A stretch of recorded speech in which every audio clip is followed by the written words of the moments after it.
కుంభరాశి కుంభరాశి వారు మరి వారి యొక్క అదృష్టం పెరగాలంటే ఏం చేయాలి? వారు ఏదైనా సరే కష్టపడే విధానంలో లాభాలు పొందాలి, పెరగాలి అంటే ఏం చేయాలి? ఎప్పుడు కూడా కష్టపడుతుమే తప్ప సరైన లాభాలు ఉండవా అని ప్రశ్నించుకునే వారు ఏం చేయాలి? మరి అలాంటి కుంభరాశి వారు ఏ రకంగా చేస్తే మంచి ఫలితాలు పొందగలుగుతారు? ఎటువంటి దేవతామూర్తిని పూజిస్తే వారి యొక్క అదృష్టాన్ని పెంచుకోగలుగుతారు? ఆ వివరాల్ని మనం తెలుసుకుందాం. అయితే కుంభరాశి వారికి కూడా మరి మకర రాశి వారి వల్లే వీరి రాశ్యాధిపతి శని అవటం అనేది జరుగుతోంది. ఇక లాభాధిపతి గురుడు అవుతున్నాడు. కనుక కుంభరాశి వారికి లాభాధిపతి గురుడు పూర్తిగా శత్రువు అయితే కాదు, సమవుజ్జి. శని గురుడు కూడా సమవుజ్జీలుగానే ఎక్కువ గ్రంథాలు పేర్కోవటం అనేది కూడా జరిగింది.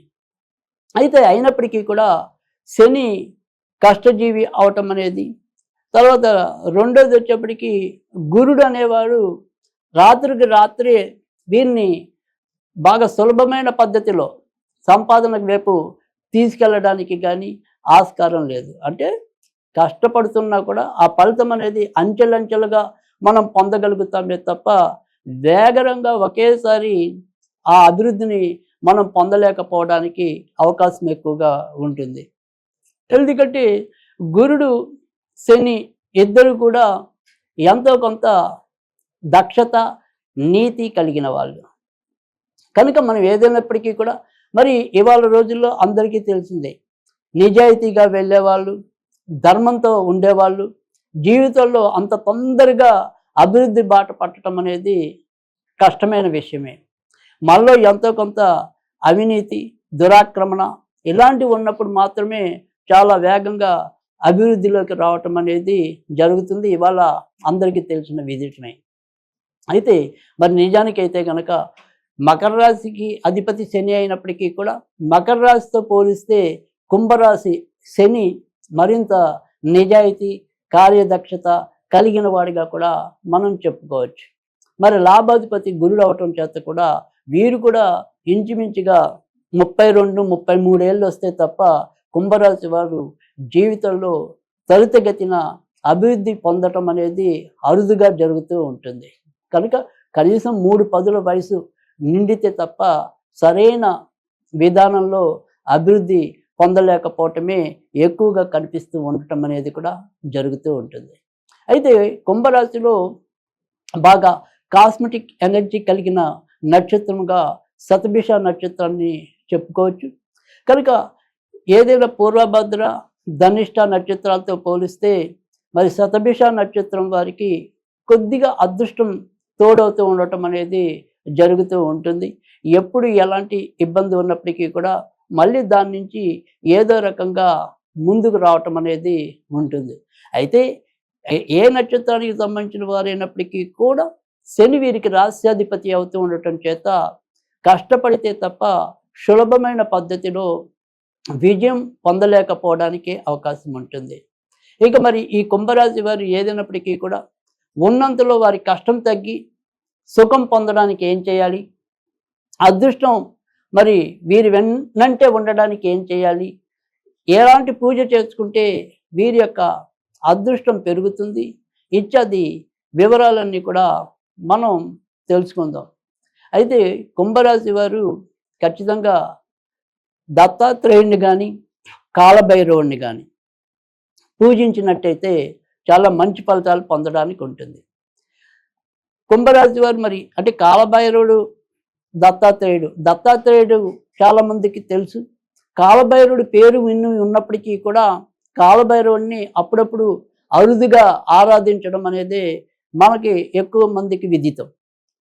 కానీ నిజానికి కలియుగంలో మరి కాలభైరవుడిని పూజించడం వల్ల కూడా చాలా త్వరితగతిన మంచి ఫలితాలు పొందడానికి అవకాశం ఉంటుంది. ముఖ్యంగా ఎవరైతే మరి కుంభరాశిలో జన్మించి ఉన్నారో వారికి కాలభైరవుడి ఆరాధన అనేది కూడా చాలా ఉపయుక్తంగా ఉండటం అనేది కూడా జరుగుతుంది. కనుక మీరు ఏదైనా సరే కాలభైరవుడిని పూజించాలి అనుకుంటే కనుక కాలభైరవుడు చిత్రపటం అనేది ఇంట్లో పెట్టుకోవచ్చు.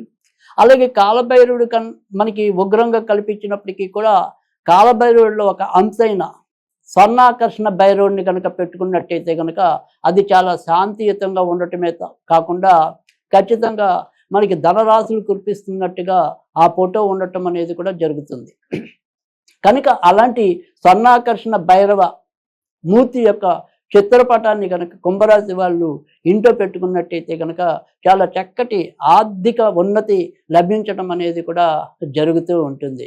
ఆ రకంగా స్వర్ణాకర్షణ భైరవుణ్ణి పూజించడం వల్ల ఆర్థిక ఉన్నతే కాకుండా ఏదైనా సరే బంగారం ఎప్పుడు కూడా మనం కొనుక్కుంటున్నా కూడా అది తాకట్టుల్లోకి వెళ్ళిపోతూ ఉన్నా, మరి బంగారం కొనుక్కోవాలి అనే ఇచ్చ ఎంత ఉన్నప్పటికీ కూడా బంగారం కొనుక్కోలేకపోతున్నా కూడా ఇదే రకమైన స్వర్ణాకర్షణ కాలభైరవుని పూజించడం వల్ల కూడా చాలా మంచి ఫలితాలు అయితే కలుగుతాయి. కనుక కుంభరాశి వారికి ఈ స్వర్ణాకర్షణ లేదా కాలభైరవ ఆరాధన అనేది చాలా ఉపయుక్తంగా ఉంటుందని చెప్పడంలో కూడా సందేహం లేదు.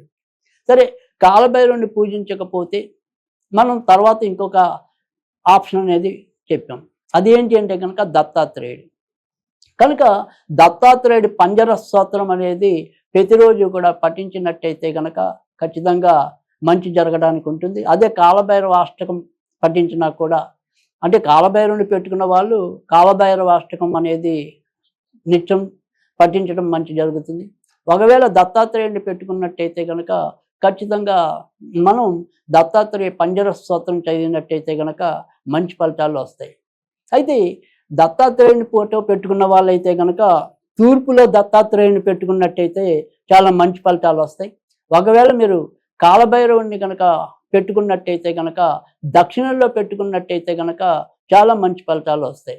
కనుక ఏదైనప్పటికీ కూడా కాలభైరవుని కానీ దత్తాత్రేయుని కానీ మరి కుంభరాశి వాళ్ళు కనుక పూజించినట్టయితే వారి వారి జీవితంలో ఉన్న ఇక్కట్ల నుంచి, కష్టాల నుంచి బయటకు వచ్చి సుఖశాంతులు లభిస్తాయని చెప్పడంలో సందేహం లేదు.